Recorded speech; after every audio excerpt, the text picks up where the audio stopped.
ఉన్నదో గోకుళ్ళ రామునికి ఊదుగో వేసి లేపినట్టు రేణుక ఎల్లమ్మ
నామడు దూరమందు మేతలు వేస్తున్న అటువంటి నాగేంద్రుడు గల్లవారు చూసిన పసిపిల్ల గాని అవతారం ఎత్తుకుని నాగేంద్రుని బట్టి ఆర్చి దెబ్బకొట్టి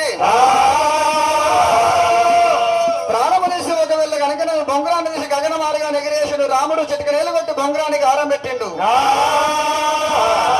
రాముడు అటువంటి జాలగానే గుట్ట వస్తూ ఉండగా రామునికి విషయాలు వారిపోయినాయి ఒకవేళ తమ్మున్న ధరణ మీద పడ్డాడు మరి అమ్మవారి ఇల్లమ్మ అటువంటి శంకరుని వేరుకున్నప్పుడు ఒకవేళ కనుకనేమి మరి ఒకవేళ కనుకనేమి అమ్మవారు నేను కాదే వెళ్ళమ్మ మాయాదేవతలు పంపించినది ఒకవేళ విషమంతా కొంచెం విశ్వ బ్రహ్మణులు ఆడికెళ్ళి రామ పరశురాముడైనా అటువంటి గట్టోల బొంగురం గుట్టోల తీసుకోండి రాముడు అమ్మ ఆదిపట్ల గ్రామస్తులు ఎల్లమ్మ పరశురాముడు సిరియాల గౌరమ్మ వేషం స్టేజ్ మీదకి వచ్చింది కాబట్టి అందరు రావాలి అమ్మ అందరు సపోర్ట్లు కొట్టాలి గట్టిగా సపోర్ట్లు కొట్టాలి ఊళ్ళో ఎవరు ఉండదు అందరు రావాలి ఊర్లో ఎవరు ఉండకూడదు అందరు రావాలమ్మా హలో కథ ఈడ చెప్తాం ఏడా బీరప్ప గుడి కాడ ఊళ్ళో కాదు అందరు రావాలి గుడి వద్దకు రావాలి రంగరంగ వైభవంగా ఎల్లమ్మ ఒక కథ హలో హలో హలో 5-6 గంటల దాకా నడుస్తుంది